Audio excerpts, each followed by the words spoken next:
Severe cold ही और she can not.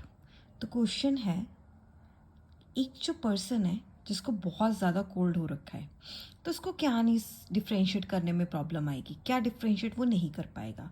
तो वो क्या नहीं डिफ्रेंशिएट कर पाएगा, that is differentiate the smell of perfume from that of an अगरबत्ती।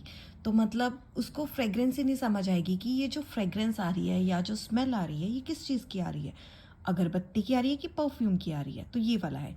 एक्चुअल में क्या होता है कि जब कोल्ड होता है उस टाइम जो म्यूकस होता है नेसल पैसेज में, नाक के अंदर, वो थिक हो जाता है, मोटा हो जाता है। तभी तो ज़्यादा मोटा हो जाता है ना, उस टाइम हम सीसड़ी करते हैं। तो कोल्ड के टाइम क्या होता है कि जो म्यूकस है नेसल पैसेज के अंदर वो बहुत ज़्यादा मोटा हो जाता है, जिसके कारण जो अडोर मॉलिक्यूल्स है, जो स्मेल के मॉलिक्यूल्स है, जो फ्रेग्रेंस के मॉलिक्यूल्स हैं, वो हमारे ऑल्फैक्टरी रिसेप्टर सेल्स तक नहीं पहुंच पाते। अगेन जब कोल्ड होता है तो जो म्यूकस है नेसल पैसेज नाक के अंदर बहुत ज़्यादा मोटा हो जाता है, और मोटा हो जाने के कारण जो अडोर मॉलिक्यूल्स हैं जो फ्रेग्रेंस लेकर कैरी कर रहे हैं वो हमारे ऑल्फैक्टरी रिसीवर्स तक नहीं पहुंच पाएंगे। ऑल्फैक्टरी रिसेप्टर्स वो होते हैं जो स्मेल को आइडेंटिफाई करते हैं, ठीक है। अब जब वो रिसीव ही नहीं कर पा रहे तो ब्रेन को कोई सिग्नल नहीं मिलेगा। जब ब्रेन को कोई सिग्नल नहीं मिलेगा कि ये किस चीज़ की अडोर है, तो वो कहाँ से वो डिफ्रेंशिएट करेगा कि ये स्मेल परफ्यूम की है या फिर किसकी है, अगरबत्ती की है। So during the cold mucus in nasal passage becomes too thick.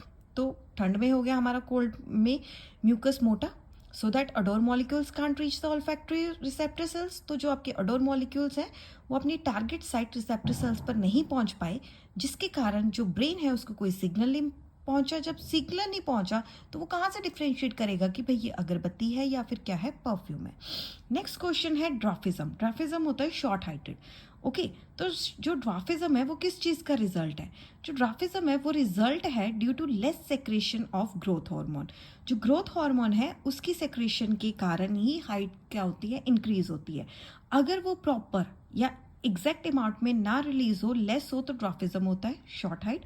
अगर वो बहुत ज़्यादा रिलीज हो जाए चाइल्डहुड में तो उससे होता है गिग्नेटिज्म। गिग्नेटिज्म मीन्स बंदा काफ़ी ज़्यादा लंबा हो जाता है। तो आपने काफ़ी सारे पर्सन्स देखे होंगे जो गिनीज वर्ल्ड ऑफ रिकॉर्ड में आते हैं या फिर कहीं और, जिनकी हाइट 7 फीट होती है, 7'2" होती है, जैसे द ग्रेट खली, वो वाले। तो इस अकॉर्डिंग आएंगे। So deficiency of thyroxine causes goitre. जो थायरॉक्सिन की कमी होती है वो गॉइटर के कारण होती है।